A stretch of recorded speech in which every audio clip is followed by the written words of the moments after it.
no say mpuntuo amma bibia ni hono mo ebekoso enti ye pia dom ye kyerɛkyerɛ wo mo ye na de mpuntuo aba Larteh mu ha ani benkum mu ani okurapem mu eno a na ye hwehwɛ yo sambu yebeda enyina se na before yebema nana akono yebema naka ebia wo bibi kakra obeka kire yenyina nti yebema no kwan na waka kire yo mame mfa ho kwan yi anton samfre eye omanfo nyina enye Larteh fonko enye Ahenease anase Kubase enko na mu Ghana omanfo nyina ase fena edu yenyina yemra mbesum na wo meboa Larteh na yemfa ntwa afi Odwira no na enye krabehwe na asumdwe na yehwehwe no yensa enka medamasi pi yo sambre tefu yenyina yebeda ye nana asese wanya odo ana abote no ne edi nkomoi samre midi a mede so ene akua otibia medamasi Ebusiafo mesan so emamo akwaba edeba Pako TV edin a meje so ene Oheneba Kwaku Yirenchi na uhu me wo ha awia we a na eye Larteh Odwira 2025 a ye lanche no enedei ewo Larteh krodua yi mu enti ena ye wo aha na ye wie ni saa no ye wo mpanyinfu bi a eya ye twu ben won na ye ne won di nkita ho ebisa won sembi enti no mere nsemmere ne me wo nana bi ewo me nchen ha sei obebo ni din a kyerɛ me na afei ye ne no edi enkomo nana me ma wakɔ aba mpacho midin ene Kwaku Yirenchi me ma akɔ aba edeba Pako TV ayo medase mpacho ni edi kan obebo wudin ede a kyerɛ me wadarom ayo medin de nana asiedu odai a medikan me yankobia Ahene nana wadaroma mesan so ema akɔ aba biom eba Pako TV ni edi kan wadaroma me pese mi misa se yenwura orekasa no na oreka nkabom peace unity nana wadaroma ususu se denti na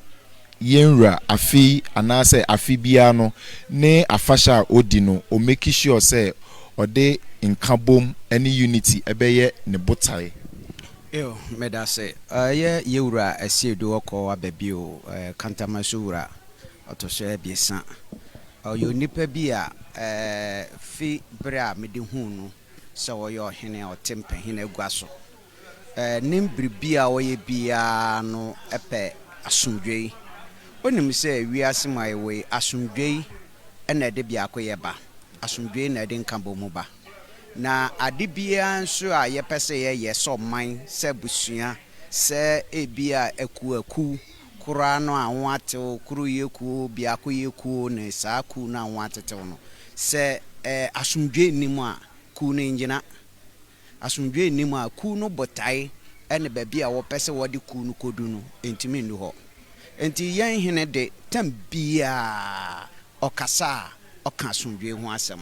na nokware nso enye se oka ne keke oka na oye nso isan se edu ba bi kura no wa hemfi na se niama bi nkoye na mmabu pese wo ma wo ho so kakra ne ade a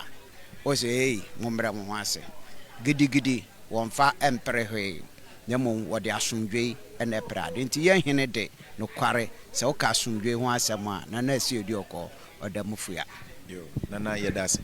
nia edi ho nana erekasa no okai se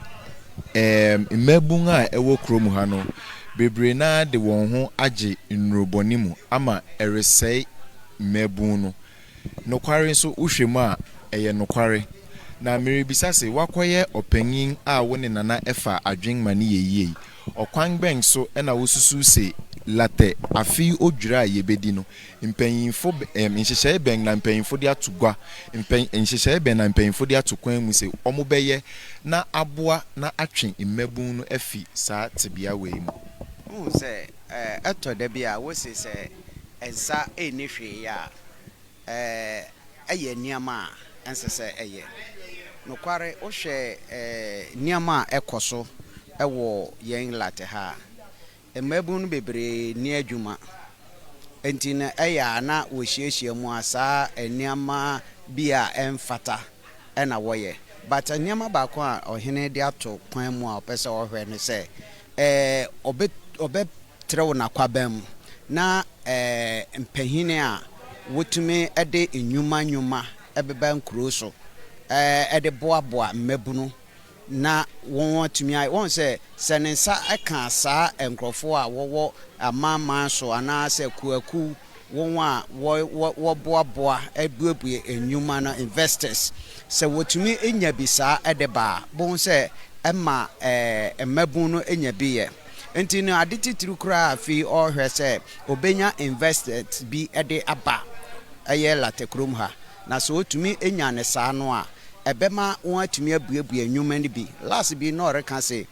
ɔwɔ asase tɛtrɛ ɛda hɔ a ɔpɛ sɛ ɔde ma na wɔn a wɔyɛ agriculture ho adwuma ne ade wɔbɛgya asase no yɛnhwɛ sɛ ɔhene ɛde n'asase yanta mama na wɔn yɛ ebi a plantain farm anaasɛ wɔn ayɛ coconut farming wɔn ayɛ palm plantation na wɔn ayɛ saa de nyinaa wɔn sɛ mmabunu no bebree na bɛnya adwuma ayɛ wɔ hɔ na ne nyinaa nso bɛboa ama afei nneɛma bi a ɛfa no ndurubɔne nom ne ade no abra ase ɛna afei nso ɔyɛ sɛ tem biara no ɔto nsa frɛ mpanyinfo mu wɔ Larteh ɛma wɔne mmabunu no ɛbɛkasa afei nso wasan ato nsa frɛ mpanyinfo a ɛkasa ɛkyerɛ mmabunu ne ade na wɔne wɔn kasa nti sɛnea ɛbɛyɛ a wɔbɛhu sɛ ebi a school koraa ɔpɛ sɛ wokɔ yi daakye ɛhefa na ɔde bɛdu one says sometimes obi ko school kura no a so nim the kind of adwuma ɔpɛ sɛ ɔyɛ a ɔbɛ choose subject no wakɔ choose different subject ɛmmoa no enti ne nyinaa no ayɛ na na esi odi ɔkɔ ɛbɔ mmɔden sɛ ɔne mpɛhene ɛbɛtoto anamo ɛwɔ saa deɛ no wanya nkrɔfo a wɔnim de no adwuma bɔbew na wɔne mmaabu no hyia a wɔn akasa kyerɛ wɔn na wɔn so obi ehu ne daakye adwuma bi a ebi kura na nka wayɛ sɛ mmɛkɔ yɛ sɛ adwuma we enso nkɔmɔdi ne bɛkɔ so ne adwenkyerɛ ne bɛkɔ so obi sɛ sɛnea mekan no kura daakye mmoa me ma menyɛ adwuma we na aboa enti saa ɛne nhyehyɛ a ɔhene de ato gua. Yo, ebusiafo nana akasa bebre na meja nana amana kono nana se wo mebisa o se wakoyo panyin a woka afi Odwira yi hu asembeng na obeka ede akere ukromanfo asem tiawa a obeka ede akere menene kase ka ne ameka akere Larteh ene se ye nyina yesom eye benkum hene na na esi odi okọ ababio kantamensura otoso abiesa se sedia papa no ede oman na to no koma so ye nyina yemmom na yempeja no na nani so ade hu na opese ode boa Larteh man enwie muti so what ya say na ni odi kan no ototo na nan na so yera kwan ya mo amudi achi nyina mo be yera enti mesre Larteh man ene won a ewo mmea ne ade nyina sa afi Odwira yi obia ne obia betimi de aboa na ye de peja Larteh man na Larteh man akwanenim no eno na yesuhwe nti obia ntu anamo no mra afi Odwira yi na ebia man bi wo kora wonim oba obesua na wahu daache mena mu na obi nim se daache ma be yo hene na menim enso ene mena meni nti se mamben pen na mansua mane a anka ene yetoto CCC no nka mesimi so na wode me ayo pehene enti mesre mabu no nyina se obi amra na yemboa TV. Experience the thrill of TV.